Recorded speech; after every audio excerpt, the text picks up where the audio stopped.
for NOAA, and I'm happy to serve today as your MC, along with my colleague Erica Groh-Che, who is the media contact for today's event, and you will be hearing her voice as she fields questions from the phone or from online a little bit later on.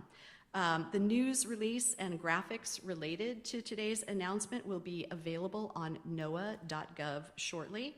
And for those of you who are joining us online, this news conference is being recorded, so if you do not wish to be recorded, please disconnect at this time. We have about 15 minutes worth of remarks from our speakers, followed by a question and answer session with reporters. We'll go to those in the room first, so be prepared. And our speakers today are NOAA Administrator Rick Spinrad, who is also the Undersecretary of Commerce for Oceans and Atmosphere. Our National Weather Service Director, Ken Graham, is here, and FEMA Deputy Administrator Eric Hooks is joining us as well. And we have Matthew Rosenkrantz, who is the lead Hurricane Seasonal Outlook forecaster, here in the room for us as well. It is an honor to introduce the boss. He has held senior leadership positions across NOAA, including as NOAA's chief scientist and as the assistant administrator of the National Ocean Service and our research office as well. With that, please join me in welcoming Dr. Rick Spinrad. Thank you, Lori. And good morning to everyone. Let's get right into it. And I'll start by saying that during previous outlooks that we've done, I have mentioned prior notable hurricanes as a benchmark of sorts. But as we look ahead, I think it's important to point out that past is, of course, not necessarily prologue when it comes to the hurricanes of the future. This season is looking to be an extraordinary one in a number of ways, based on our data and models with the El Nino-La Nina playing out a significant role. The key this year, as in any year, is to get prepared and stay prepared. We're going to be emphasizing that throughout these comments. It's the best way to reduce risk, especially the risk of potential loss of life. Our forecasters now are better equipped than ever, especially thanks to critical investments from the bipartisan infrastructure law and the Inflation Reduction Act. President Biden's Investing in America agenda has actually allowed us to enable rapid deployment of things like advanced water models, allowed us to build near real-time, high-resolution flood inundation maps across the country, and we've also begun our path toward next-generation radar. These investments are critical. We know communities can be devastated from the impacts of hurricanes. The associated wind, storm surge, and flooding produce damage that affects local economies, affects livelihoods for years after the storm has passed. Last season, even with most Atlantic tropical activity remaining offshore from the United States, tropical cyclones caused approximately $4 billion in damages for the contiguous U.S., and in the impacts of Hurricane Hillary added in the western U.S., that number rises to nearly $5 billion. The Department of Commerce and NOAA continue to work with partners to prepare for future storms and respond to the economic impacts inflicted on communities so that they can recover more quickly in the aftermath of the storm. With the official start of the Atlantic hurricane season beginning next weekend, NOAA is prepared to support our nation today with the most accurate and reliable information and environmental intelligence for the official government outlook. We will continue throughout the season to provide you with the official warnings and watches, of course, and our preparation for the season represents a whole of NOAA approach. I'd like to say just a word about what that whole of NOAA approach means. We recognize all of NOAA's 6 line offices play a critical role during, ahead of, and after a hurricane or tropical storm has impacted the United States. You'll hear shortly from Ken Graham, the head of the National Weather Service, on his office's preparation for the season ahead. I'd like to take just a moment to recognize NOAA's other investments and advancements related to hurricanes in all of our line offices. Our research line office, the Office of Oceanic and Atmospheric Research, is going to put into operation this season the 6th version of the Modular Ocean Model, or MOM6, as we call it. When we couple that with the Hurricane Analysis and Forecast System, or HAFS, as we call it, which began running within the Unified Forecast System framework last year, MOM6 is going to improve representation of the key role that the ocean plays in driving hurricane intensity, something I can tell you as a card-carrying oceanographer warms my heart. I would add that this is just one example of OAR's research and modeling efforts. However, to have good modeling, we've got to have reliable and accessible data. So NOAA's National Environmental Satellite Data and Information System, NESDIS, has end-to-end responsibility for developing much of the critical data that we need to produce the forecasts. Next month, the satellite GOES-U is scheduled to launch, which will provide atmospheric and oceanic data critical to our efforts to forecast tropical activity. NOAA's National Ocean Service supports and strengthens preparedness, response, and recovery efforts to improve community resiliency. NOS provides those critical coastal survey overflights which allow us to reopen harbors and ports and ultimately revive economies with great speed and efficiency. Our Office of Marine and Aviation Operations plays a critical role in obtaining data from storms while they are over the ocean. In particular, our Hurricane Hunter aircraft provide one of the only means for collecting data directly inside the storm. It's these data that provide the most improved outputs from our forecast models, and in fact, Hurricane Hunter aircraft data were critical to observing the rapid intensification that we saw of Hurricane Otis in the eastern Pacific last season, which, as you'll recall, made landfall as a devastating Cat 5 hurricane near Acapulco.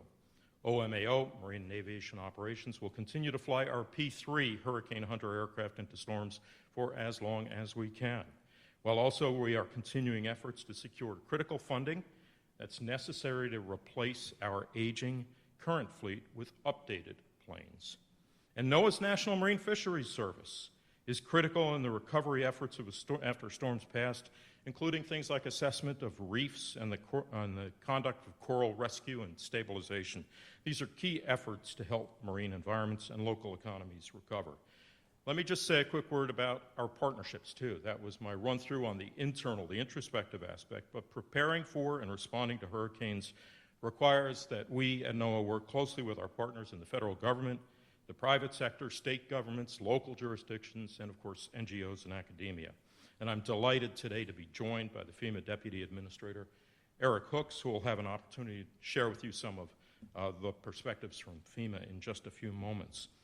Our two agencies, NOAA and FEMA, work very well together. We've got NOAA liaisons at FEMA National Headquarters. FEMA has liaisons presently at several Weather Service centers, including the National Hurricane Center in Miami. We value our partnership with the U.S. Navy to help fill critical observational gaps, for example by providing gliders. Navy gliders provide critical data important in improving our forecast models with inputs from data-sparse areas and at times where it's hard to collect the kind of data that we need as we see hurricanes growing and strengthening. Last year, the U.S. Air Force flew a total of 93 missions with their C-130Js during the hurricane season, providing extremely valuable information from within storms coupled with our own P-3 flights. We also work closely with many other nations, including operating Hurricane Hunter aircraft, our own Hurricane Hunter aircraft from Barbados and Curacao. This enables us to safely reach and operate within locations, including the far eastern Caribbean, areas that would otherwise be unreachable. These are just a few examples of the crucial partnerships NOAA values as we head into the 2024 hurricane season. So, where do we stand today? NOAA's Climate Prediction Center issues El Nino Southern Oscillation, or ENSO as we call it, forecasts and discussions. The official CPC forecast issued just this month indicates a 77% chance of La Nina forming during the August-October timeframe. We know the development of La Nina can lead to weaker easterly trade winds and below-average vertical wind shear in the tropical Atlantic Ocean. This type of environment can be more conducive for tropical cyclone development. Also, NOAA's National Centers for Environmental Information has reported record warm water temperatures for much of the tropical Atlantic Ocean, as you see here. Forecast modeling indicates that above-average sea surface temperatures are predicted during the peak months of the Atlantic hurricane season from August to October. We know warm sea surface temperatures are an important factor in rapid intensification of tropical cyclones to major hurricane status, and that major hurricanes contribute significantly to the measurement of ACE, the accumulated cyclone energy, ACE. In past years, when we've seen high ACE numbers, those have historically been the years with the most destructive hurricanes, and this season, NOAA is forecasting the second highest ACE for our May outlook. So without further ado, let's dive into the numbers for this year's Atlantic hurricane season outlook. NOAA is predicting an above-average 2024 Atlantic hurricane season. Specifically, there's an 85% chance of an above-normal season, a 10% chance of a near-normal season, and a 5% chance of a below-normal season. For the range of storms expected, NOAA calls for the following: 17 to 25 named storms with a top sustained wind of at least 39 miles per hour. Of these, 8 to 13 are forecast to become hurricanes with maximum sustained winds of at least 74 miles per hour, and 4 to 7 are forecast to become major hurricanes, that is Category 3 to 5, with maximum sustained winds of at least 111 miles per hour. Of note, the forecast for named storms, hurricanes, and major hurricanes is the highest NOAA has ever issued for the May outlook.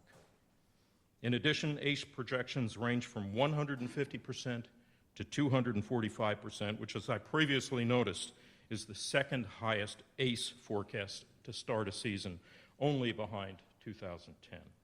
With all of that said, I'd like to take a moment to remind you now is the time to prepare and stay prepared. Remember, it only takes one storm to devastate a community. And it's prudent to prepare now because once the storm is headed your way, it all happens so rapidly you won't have the time to plan and prepare at that point. Before I close, I'd also like to give a special thanks to the very skilled and dedicated forecasters at the National Hurricane Center in Miami, who work around the clock to deliver timely and accurate forecasts each and every hurricane season, as well as the hurricane hunters who fly hundreds of hours each hurricane season to support critical hurricane forecasting and research. I've done 6 penetrations of a hurricane in a P3, and I can tell you my heart goes out to that team of brave aviators and the numerous members, of course, of the emergency management community who are so critical to protecting lives and property. The experts at the Climate Prediction Center who develop seasonal outlooks, including the hurricane season outlook, who use a number of tools to help decision makers, emergency managers, and the public when preparing for the season ahead. And finally, the dedicated forecasters throughout the National Weather Service who work around the clock, 24/7, 365, in every single U.S. community to provide weather forecasts and warnings upon which every person in the nation depends. The dedication of these public servants quite literally saves lives, safeguards our communities and businesses. We need this entire team of top skilled experts to produce the NOAA seasonal outlook, which is the official outlook for the federal government. And now it's my pleasure to introduce the head of the National Weather Service, the director, Ken Graham. Ken, the floor is yours.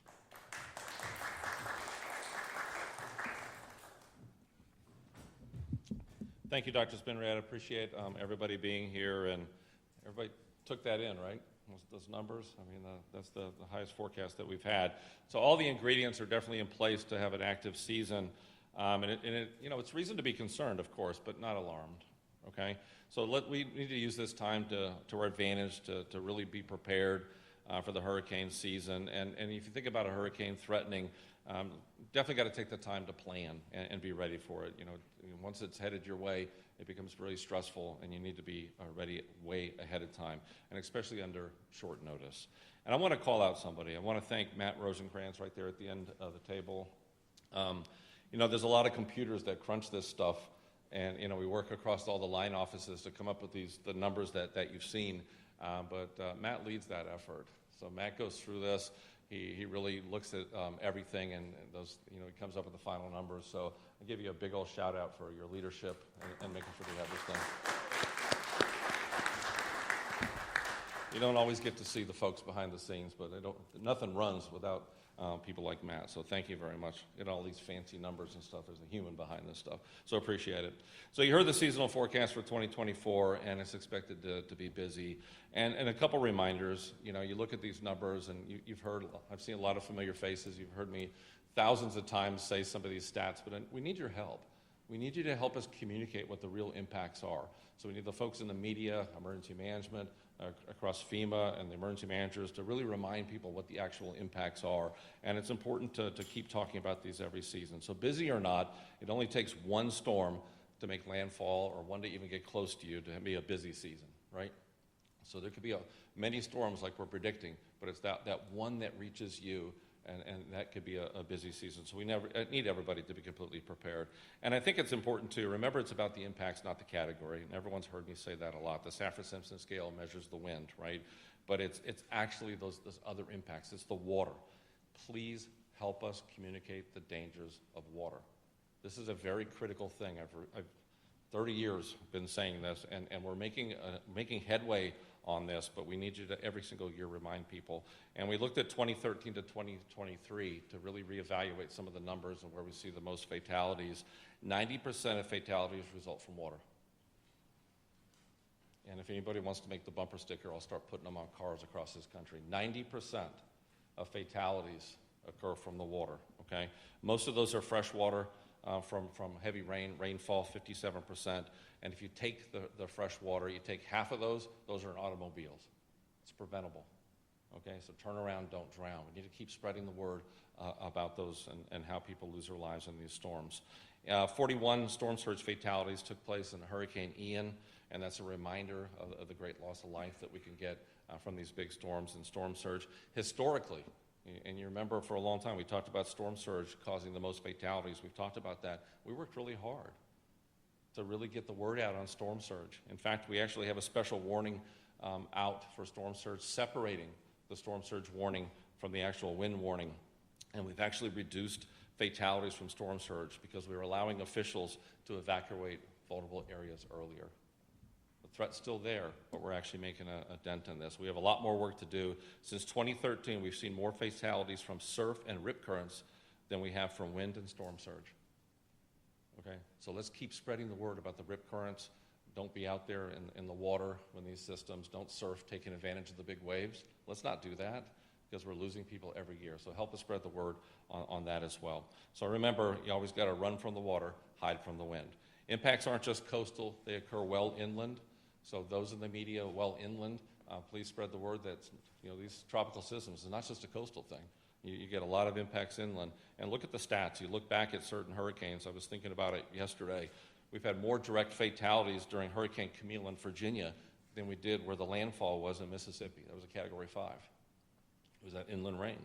So we look at even more modern, more direct fatalities during Hurricane Ida in New York City than we had in Louisiana, where the direct impact was there. However, we had more indirect fatalities in Louisiana following the storm.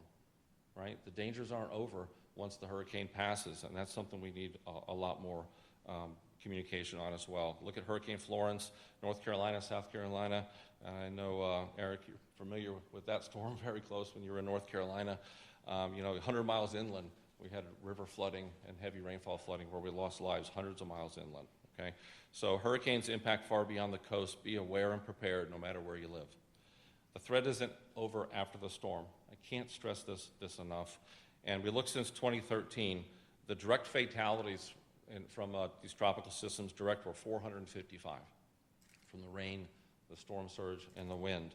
Indirect fatalities during this same period of time, 418. You see what I'm saying? So take that in when you think about the dangers aren't over when the storm passes. And a lot of those fatalities are just cleanup. Right, it's going out too early. Please listen to those local officials. They know what they're talking about. Right, listen to those local officials. And a big one, you look at Hurricane Laura, you think about the category that we had there. We had an 18-foot storm surge in Louisiana. We lost more people from improper use of generators than we did storm surge. Please help us remind everybody to use generators correctly, outdoors, not indoors, away from open windows and that sort of thing, because we lose a lot of lives from these things. So that's a big one that we need to remember. Another one is, and I know people have heard me say this before, you know what, these storms, they don't really care about your timelines. You know, we have a lot of timelines in this country on how we evacuate and how we get ready, and you look at statistics, and you look at rapid intensification, you look at some of these storms, these tracks have been remarkably accurate, right? You look at our accuracy, it's been incredible. The intensity is catching up, and we've made some big strides in the last 4 or 5 years in intensity. In fact, you look at the last few years, Hurricane Center's made incredible accurate predictions from these rapid intensifying storms in advance. So not long ago, we didn't think that was possible, but we're doing it, right? It's the data going into it, it's the hurricane hunters, as Dr. Spinrad mentioned. It's remarkable how far we've come. Since the year 2000, we've cut the track error by 64%, and we've cut the intensity error in half. It's not bad, right? A lot of investments go into that to make that happen. But here's what I really want you to remember. And I just took Category 5s. I could look at 4s. I can look at all the strongest storms. Every Category 5 storm that made landfall in the United States in the last 100 years, ready, is a tropical storm or less 3 days prior. The big ones are fast, right? And you look at a season like this, where you could see some pretty strong storms with this forecast. In the last 100 years, every single one of these big storms, Cat 5s, were a tropical storm or less 3 days prior, and several didn't even exist 3 days prior. All right, that's why I'm saying they don't care about our timelines. Preparedness is absolutely everything. On those Category 5s, the average lead time is 50 hours. Preparedness, got to be ready for these storms. We got some new things I'm proud of. We got a new cone. What do you think of that? That's a hot topic. Everybody likes to ask, right? Everybody's like, what about the cone?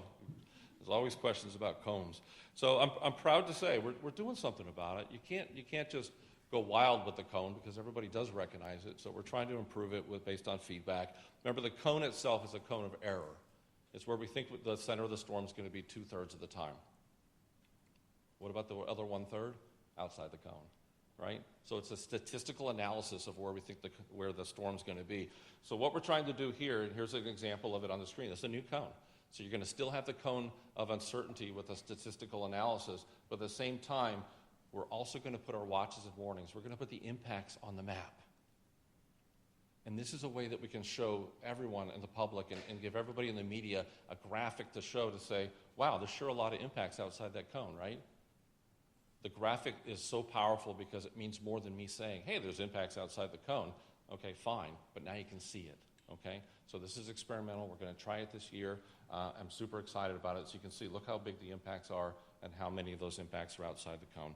The other part of it is the Spanish language translation using artificial intelligence, AI. You know, for decades, we had people in Puerto Rico, San Juan, translating our tropical products into Spanish. Now we've partnered with a company called Lilt, and we're actually using AI to be able to translate that right as we go, fast. That's important. And we have humans that get in there and correct it, and then the AI remembers that correction, and there you go. It's able to fix any errors that we have, because there's a lot of dialects when you look at all the countries we serve across the globe. So I'm going to wrap it up. Got to be prepared is the big takeaway. And hey, we're getting ready. How about you? Right? So let's get everybody ready for this hurricane season. We've been through some pretty tough seasons. We're going to get through this without a doubt. And speaking of being ready, we think about what FEMA does for a living, and an incredible partnership that the Weather Service and NOAA has with our partners at FEMA. You think about federal agencies working together. We're side by side all the time in what we do, and just to really appreciate that relationship. So I want to hand it off to my friend, FEMA Deputy Administrator Eric Hooks.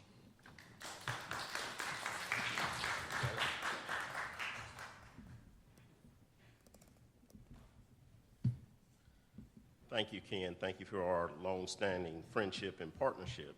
Good morning, and thank you, Dr. Spinrad, for hosting us here for this important event. The relationships run deep, and they're very important to the American people. Again, I'm Eric Hooks. I'm the FEMA Deputy Administrator. Administrator Criswell is on the ground in Iowa today, surveying the damage from the storms that took place a few nights ago. Our thoughts and prayers are with those who lost loved ones, and we keep those communities in the Midwest in our thoughts as they begin their recovery. Concerning today's topics, as severe weather events, including hurricanes, continue to increase in frequency and duration, the collaboration between FEMA, NOAA, and the National Weather Service is more important than ever.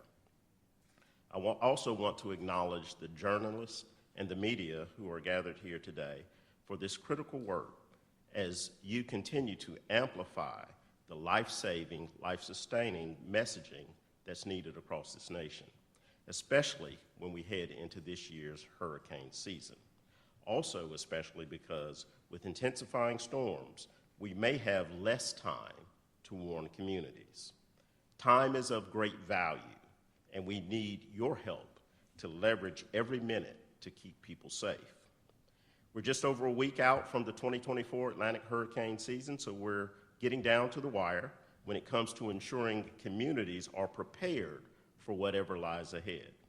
So before hurricane season officially begins, my message to the American people is this: take time to make sure that you have a clear understanding of your unique risk now.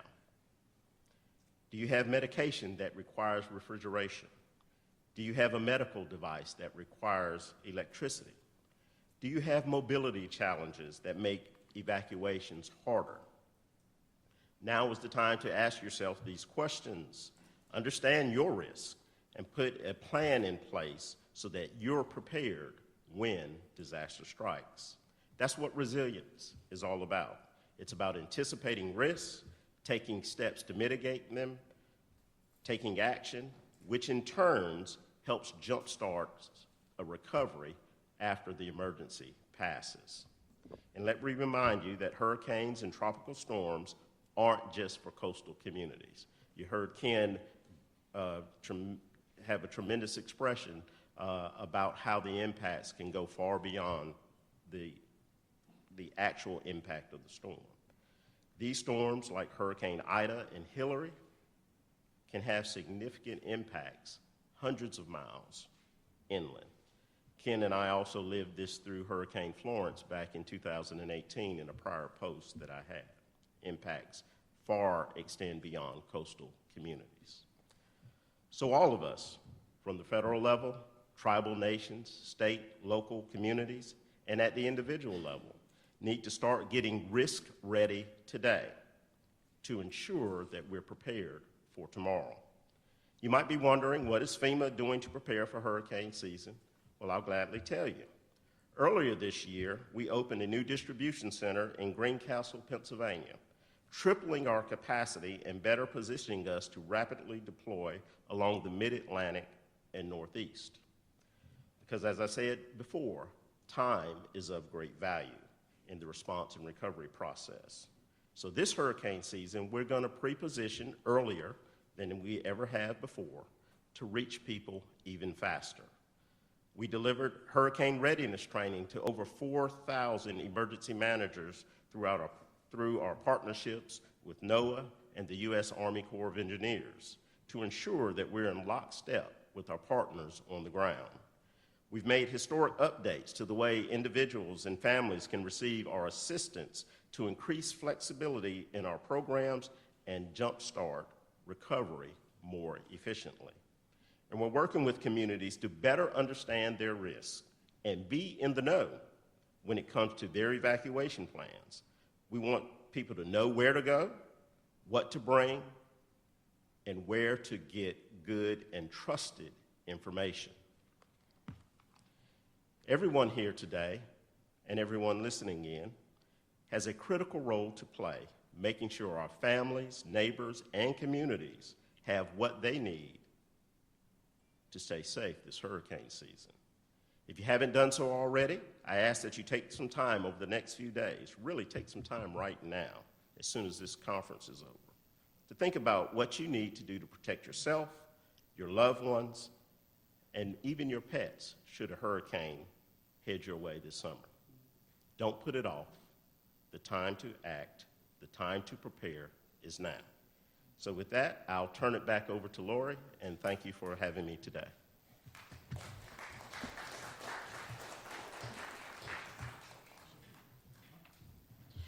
Thank you, Deputy Administrator Hooks. Before we move on to the Q&A portion, I want to Again, thank and acknowledge Matt Rosenkrantz, our lead hurricane seasonal outlook forecaster with NOAA's Climate Prediction Center, and note again that Matt is available to answer questions about the science behind the hurricane outlook.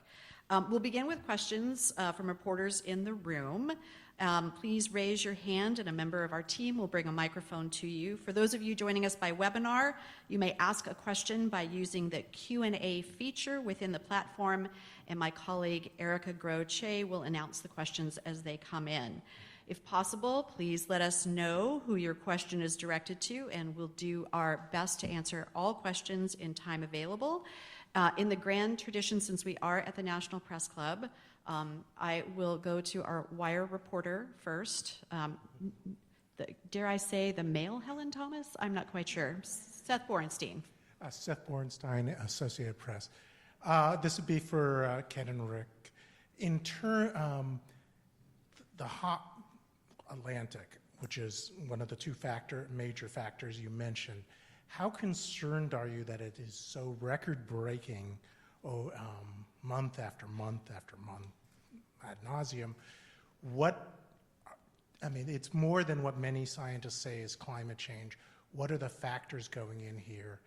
And I guess one more for Matthew, which would be how between the ENSO, the La Nina, and the warm water, which of those is the bigger factor in this forecast, and is that different from previous forecasts? Okay, so I think we'll start. We'll invite our guests to the podium, Dr. Spinrad, Ken, and then Matt. Yeah, thank you, Seth. I'm going to take a 60,000-foot view. Your question, one translation of it is talk a bit about the breadth of implications of the extraordinarily high temperatures we're seeing specifically in the Atlantic. And Ken and Matt can talk about some of the specifics with respect to tropical cyclone generation. I will tell you we worry about it at NOAA on a very, very broad basis because the implications are for the whole set of dynamics, physical dynamics in the ocean. So the warmer ocean means it's a more energetic ocean. So all of the kinds of products and services that we develop through the Ocean Prediction Center, for example, are going to be impacted. And that impacts things like commerce, optimal track ship routing, what's going to happen in the central Atlantic. There are implications associated with changes in what we call the Atlantic meridional overturning circulation. That has broad weather and climate implications for Europe, for Canada, for a number of areas. I'd also point out that the warm temperatures are something of specific focus and concern for the National Marine Fisheries Service because these have implications for not just things like coral bleaching, but also changes in distribution of critical species, including those of high commercial value. So are we going to start seeing species moving around? We're also already suspecting some of these temperature changes are having an impact on migration patterns for large whales in the Atlantic. So as the NOAA guy, I will tell you this goes well beyond the weather implications, but coming back to the central focus of this discussion, I'd be glad for Ken and Matt to add to that. Yeah, Seth, appreciate you bringing that up. It's just, I've seen a lot of seasons where you'd have all the warm temperature, the ocean's warm, but you have a situation where you have too much shear. Or you have a situation that the water's warm enough to provide that energy, but you don't get an active, African monsoon. So you look at this forecast, what goes into this forecast, it's all coming together. And Matt has all the details of that. So this is a situation that you combine factors. So it's not just one factor. Everything has to come together to get a forecast like this. So, you have your warm, all the energy in the oceans. We have an active African monsoon. So check. Don't expect a whole lot of shear. Check. So you really look at all the different patterns, and they all come together to make this big forecast. So the big reminder here is it takes all of those to come together, all the ingredients to come up with a forecast like this. I've seen strong storms hit warm water and weaken only because of shear. So all those factors have to come into that. And I think one of your questions was what's one of the biggest factors? I'll probably leave it to Matt, but my experience on the ground on the desk is that shear's everything. If you can have all the ingredients you want to, if you get wind shear, it's going to knock the top off that storm, and it impacts what the forecast is, and of course the strength. Yeah, Matt, do you want to add anything to that?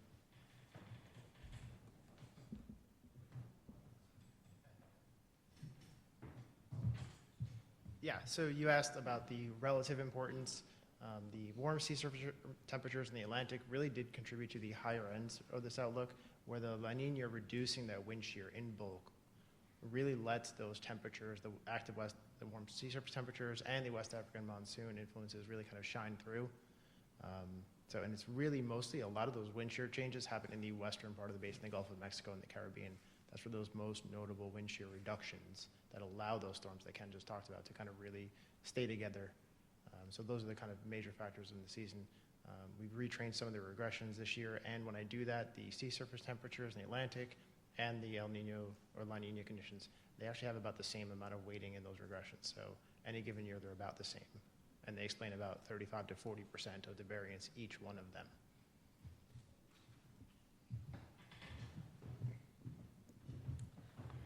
Okay, our next question. Good morning. Excuse me. Good morning. Mary Marshall from WCA9 here in Washington, D.C. A question for NOAA and a question for FEMA. Excuse me. How concerned are you all about rapid intensification this year? You mentioned earlier that you got about 50 hours. That's not a lot of time to do a lot of evacuating. Just how concerned are you all about it given the warm ocean temperatures and the wind shear? And for FEMA, are there any special funds set aside for Gulf states? A lot of these communities are having a hard time either obtaining insurance or paying the higher insurance cost when it comes to tropical systems. Is there anything additional set aside for potentially from Texas up through Florida that may be impacted most? Now, we know that it can go inland, but just those areas are usually kind of, especially Florida, in the way of it.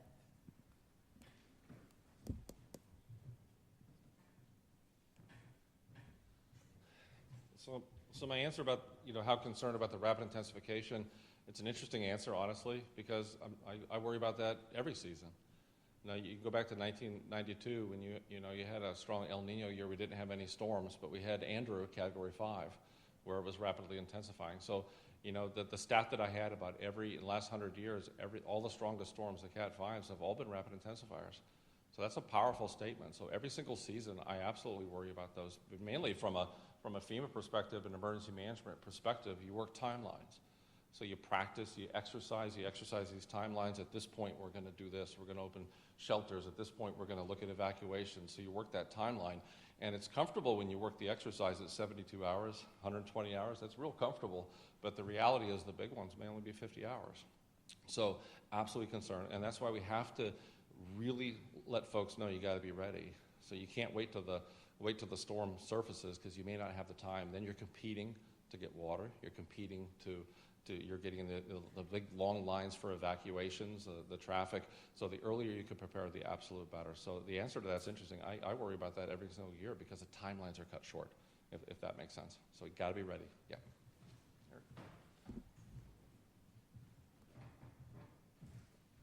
Thank you for the question. Certainly echo Ken's sentiments. We firmly believe that all disasters begin and end locally. So we are well partnered with our state, local, tribal partners in local communities, particularly in the Gulf Coast. They are very experienced. We are very well partnered with our state emergency managers and other state and local leaders in that area to prepare before a storm comes. So FEMA's ultimate mission is to prepare and be ready before, during, and after disasters, not just at the time of response. We do want to have speed to need, but there's a lot of preparation work, and there's been a heavy focus within the last few years, thankful for congressional appropriations for mitigation dollars that have flowed to those Gulf communities as well. For the entire response season and throughout the year, we rely on the Disaster Relief Fund, and so those appropriations for response would be available to those Gulf states. And again, we're well partnered with them. We have 10 regional administrators all across the country and a very experienced regional administrators down in those areas as well to assist those state and local governments and tribal governments.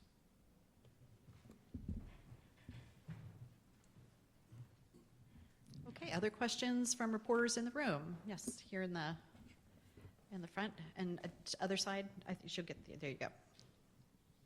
Good morning. Thanks for holding this briefing. I just wanted to make sure I understand. Are you saying that you have never issued a forecast this alarming in the past? And I also had a second question, and that has to do with more specifically, you mentioned how infrastructure could be affected, shipping and that sort of thing. Do you have any thoughts on how this could affect infrastructure along the coastlines, such as LNG, export terminals, and other infrastructure? And this may be two questions for two different people. Thank you. Ken, why don't you start, and I think Dr. Spinrad might have something to add, and then Deputy Administrator Hooks as well. So yeah, you heard it right, but I just urge, let's watch how the terminology we use this season, because that forecast is the greatest number of storms that we've forecast, right? So when we've got to, we have a responsibility, all of us, just let's keep everybody calm out there, because we've been through a lot across the country, a lot of storms. We're dealing with Iowa, the FEMA administrator is now. We've had literally, you look at our severe weather warnings, we're well into the 4,000s, if not 5,000 warnings this season. So I think, yes, it's the highest number, but at the same time, let's bend it really quickly as a community to say it's about being ready, right? Because social media is going to take this, and there's going to be a lot of terminology like alarming and some different things like this. So I think that a big responsibility we have to say this is the greatest number, so now's the time to be prepared. See that linkage? So I'm going to try to use that terminology as much as possible. I know the Hurricane Center is going to be doing the exact same thing, but yeah, greatest number that we forecast. Yep. Let me say a couple of words on the infrastructure question, then ask Deputy Administrator Hooks to join us as well. So, yeah, the impact on ports and harbors and coastal communities, for that matter, is something we look at very carefully. So parts of the products, and this is the advantage of the new cone depiction that Ken alluded to, is being able to understand what storm surge, what wind and waves look like, and what they're going to do to these facilities. But I also want to point out, as we saw manifestly in the tragedy associated with the Key Bridge in Baltimore just last month, that we have a post-disaster responsibility as well, and that is to make sure that navigation can continue safely. And in the case of the Key Bridge, because we had navigation response teams that could go and survey the area, we were all able to open a navigation channel within days after that bridge collapse. So similarly, when we see this kind of impact on coastal communities, especially our major ports in the coasts, we want to make sure we're able to deploy and do the kind of survey work with our colleagues in emergency management to ensure commerce can continue apace. Eric, would you like to come? Thank you, sir. Thank you, ma'am, for the question. FEMA works extremely well and in very close contact with CISA, as well as the Coast Guard, who have captains of the port too as well to monitor critical infrastructure. And you may have heard us use the term in previous times about the whole of community. It really does take the whole of community. Most of the critical infrastructure in the United States is owned and operated by the private sector. So the business community, the private sector, as well as faith-based communities all have a role to play in ensuring that they have fortified their structures to the best of their ability. Yes, certainly we are concerned about critical infrastructure that falls in line right behind the life-saving, life-sustaining work as well. So that is also a particular focus for us, and we effectively try to network with all partners, not just at the federal level, but again in the private sector and with our local partners to assess the unique risk of those communities, port communities, as well as inland communities, to effectively respond and efficiently recover from any impacts. I think we have one more question from the room in the back. Hi there. I'm Julio Chavez with Reuters. A question in general about communication approach. Covering Hurricane Ian, I met a man in Matlacha, a small island that was practically almost wiped off the map.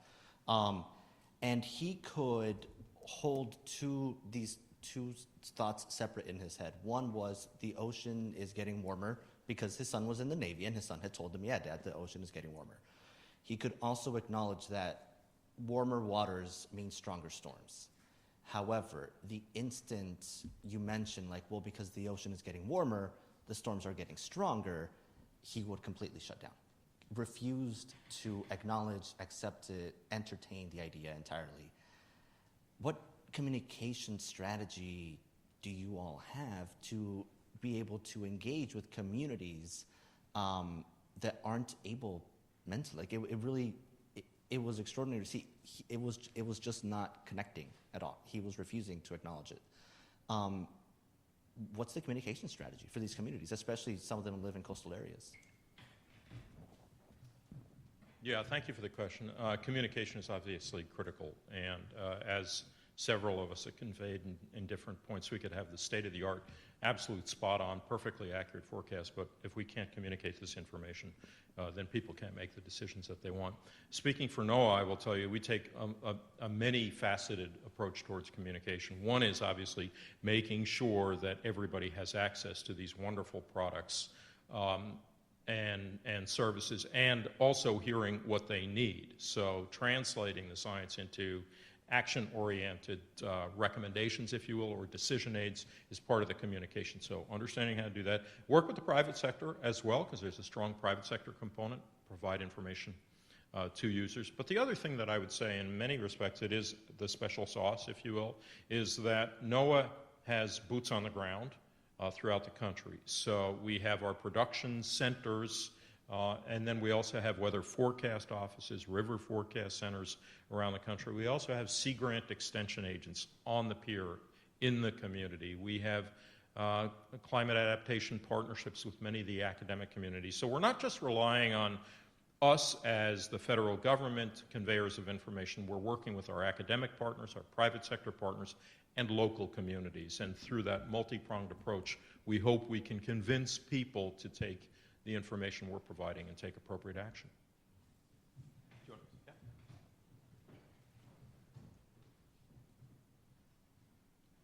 Thank you, Dr. Spinrad. Absolutely correct. And I just, another reminder, what you ask is so important, because there's a social science perspective here, right? I mean, we focus so much on the physical science here with the outlook. We talk about a lot of that part of the science.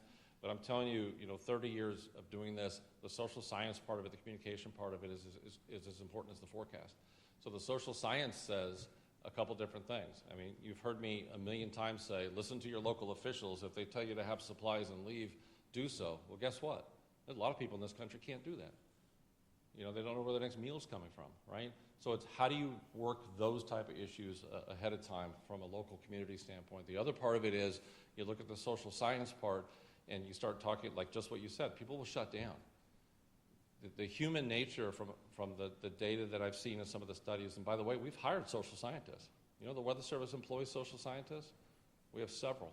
And we really directly work on the communication part of what we do. And the data shows that if somebody gets too much information, you think they'll be over-prepared? They shut down.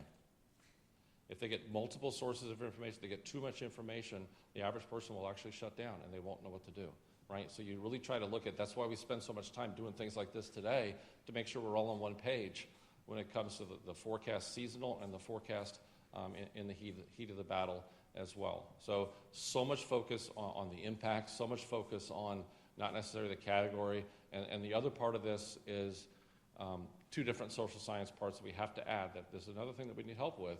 People will anchor on the first piece of information they get. Humans do that.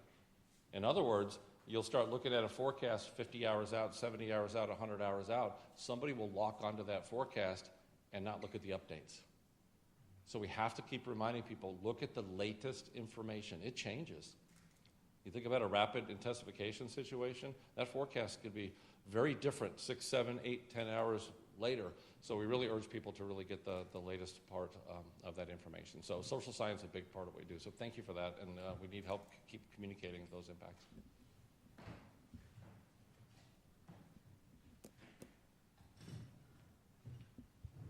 Again, thank you for the question. Great question, and I'll amplify what my colleagues have already stated. One of the things that we certainly know at FEMA is that people receive information in a variety of ways. This is an important mechanism for the entire nation to receive information. But there are some individuals that may not gravitate toward mass media or, a statement from me coming from a microphone. So we endeavor to be well partnered in communities, that one, to know those communities, to help them assess their risks, to identify trusted leaders, trusted voices in those communities. Those may certainly come from municipal business leaders. They may come from elected leaders that are closer and to the localities. They may be from business leaders. They may be from faith-based leaders too as well. So again, a whole of community approach requires everyone to get this information, to absorb it, and to pass it on to those loved ones, those people you care about. Because ultimately, we want to get in a position where we don't lose lives unnecessarily. And there are some very hard to reach populations and people that have a particular view of, well, I've lived through this for X amount of years. But as Ken has said and Dr. Spinrad has said before, it only takes one storm. And so we try mightily to reach every community to ensure that public safety carries the day. And we do use the science and data to drive our actions, but we also want to use trusted voices in the community to reach people all across America. Have religious communities been receptive to this effort? Absolutely. We have robust engagements with religious communities, and they are at the forefront of providing messaging, holding community meetings, and getting messaging out to people that not only attend their faith-based institution, but to all people in communities. So we found that to be a very, very valuable resource for us. Thank you all. We have about 10 minutes left in our time together today, so let's go to our online folks. Erica, I believe you have a couple of questions queued up. That's right. Yeah, our first one is coming from Scott Dance from the Washington Post. He's directing this one to Matt. The forecast suggests that this season could come close, if not surpass, the activity of 2005. How does the outlook of this season compare to the outlook then? And he wants to know some of the elemental kind of things, like where the water's warmer. And if you can touch on how much heat is in the main development region, because we've gotten several questions about that as well. That would be great.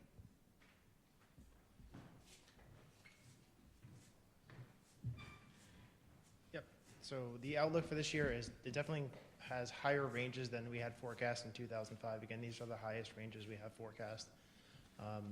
The sea surface temperatures in the main development region right now are 1 to 2 degrees centigrade or 2 to 3.5 degrees Fahrenheit above normal. They are equivalent to what we would normally see during August, and they are dramatically warmer than in 2005 and even 2010, which is another one of our large analogs to this. And can you repeat the rest of the question? There's a lot in there. Yeah, we've gotten several questions about ACE and about the amount of heat in the main development region. People want to know if that is the main contributor to this outlook, or if, can you pin down one particular thing that made this outlook the biggest that you've ever had, or is it the confluence of factors?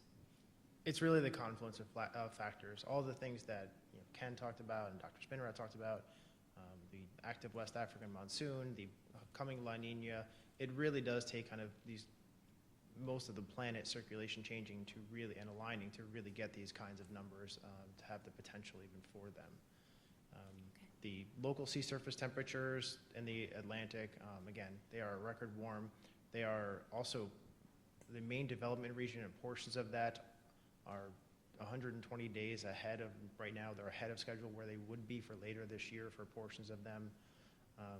And that can have a lot of implications for both early season and late season activity, and that longer season is typically what we see of these busy seasons as well. They're linked. They're not separable on those two things. It's the longer season and the bigger seasons are usually because of those longer seasons. We do have a similar question that is appropriate for you, Matt, before you walk away from the podium, from Amy Green of Inside Climate News, who wants to see if you can talk about ACE in layman's terms. Yeah, so ACE, the accumulated cyclone energy, is you take the measurement of the wind at every advisory that comes out from the National Hurricane Center every 6 hours, so 0, 6, 12, and 18 Zulu time or Greenwich Mean Time. You take that value, you square it, and then you add that up throughout the entire hurricane season. We divide by 10,000, so that way the number is not so large, because otherwise it just has lots of zeros at the end of it that you don't really need. So that's really it, and it's a really good measure of the amount of energy. It goes back to our physics classes where energy is the square of the speed. So we just square the speeds. It's a really good relationship, just from any physics you took in your basic high school, and we apply that to the entire hurricane season. Thank you, Matt. Our next question is going to be for Deputy Administrator Hooks. This is from Sophia Schmidt of WHYY. Sophia would like to know if you can give some specific examples of steps that people can take to prepare, especially if they have medical devices that require electricity, mobility challenges, or medications. Sure. Thank you for the question. Yep.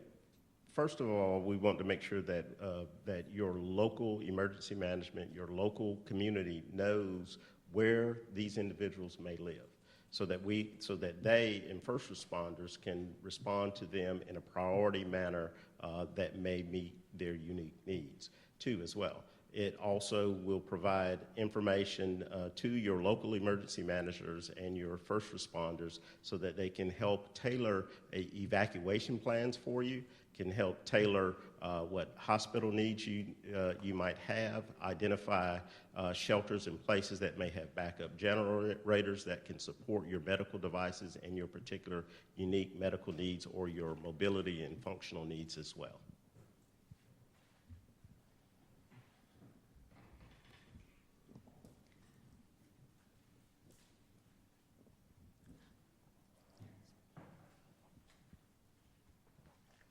All right. If there are no further questions from online, and is that correct, Erica? That's all we have time for. It's 10:57 a.m. Okay. If there are other questions that have not been able to be answered, just reach out to Erica, and she will be happy to help connect you up. You can reach her at NWS, standing for National Weather Service, .pa@noaa.gov. I want to thank again all of our speakers today, Dr. Spinrad, FEMA Deputy Administrator Hooks, and National Weather Service Director Ken Graham, and of course our lead hurricane forecaster, Matt Rosencrantz. As a reminder, the release for today's announcement is available at NOAA.gov, and a recording of the event will also be added to the news release later this afternoon. So that does conclude our press conference. Thank you for joining us, and have a great day.